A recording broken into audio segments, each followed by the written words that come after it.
Chinese Premier Wen Jiabao is set to meet world leaders in Copenhagen on Thursday after departing from the capital on Wednesday afternoon. Wen will join world leaders, including US President Barack Obama, at the United Nations Climate Change Conference in Copenhagen for his crucial final 2 days. The Foreign Ministry said Wen is likely to meet state leaders from countries including India, Brazil and South Africa. It's not yet known whether Wen and Obama will meet on the fringes of the conference, but he has spoken to as many as 10 world leaders and UN Chief Ban Ki-moon by phone in the past 10 days in an attempt to secure a workable agreement.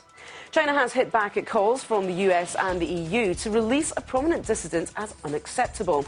Liu Xiaobo is facing trial for subversion after calling for political reform in China. Both the European Union and the US urged China to release Liu and end the harassment of other citizens who signed the pro-democracy Charter 08. But China's foreign ministry said the calls for his release were an attempt to interfere in China's internal affairs. Spokeswoman Jiang Yu told journalists the rights of Chinese citizens are guaranteed by law and said outsiders have no right to meddle in China's judicial sovereignty. Liu faces 15 years in prison if convicted.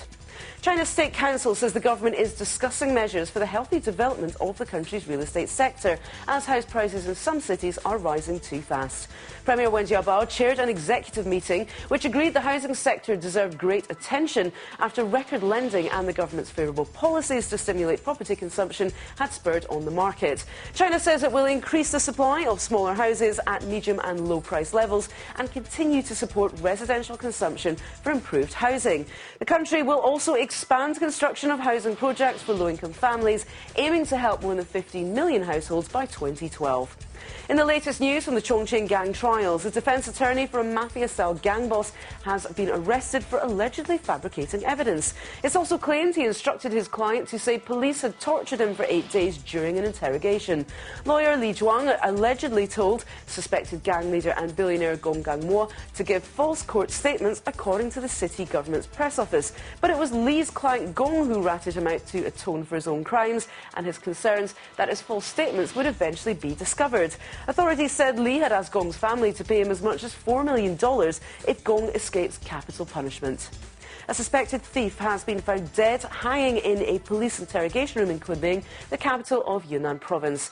The deputy director of Wuhua District Public Security Bureau said a forensic autopsy showed that 29-year-old Xin Kun hung himself early on Saturday morning.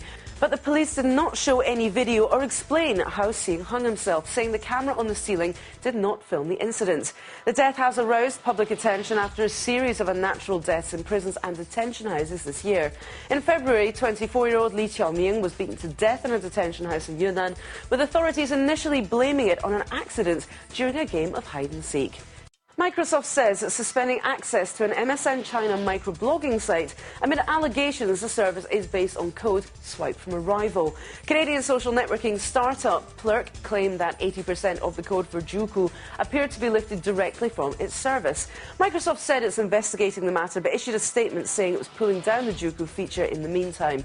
Zhuku was developed by a third-party vendor for Microsoft's MSN China joint venture. A traffic policeman who died after drinking too much at a banquet has been deemed a martyr who died in the line of duty in an apparent attempt to meet his family's demands for compensation. The China Daily reports that after rounds of toasts, Chen Luxiang vomited, passed out on a couch and suffocated. It's said that after being pressured by his family, police designated Chen a martyr so that his relatives are eligible for up to $95,000 in compensation. At least 3 other government officials are known to have died from alcohol poisoning this year after drinking heavily at official banquets. And that's the BOA News headlines for now, but we'll be back with more news after this.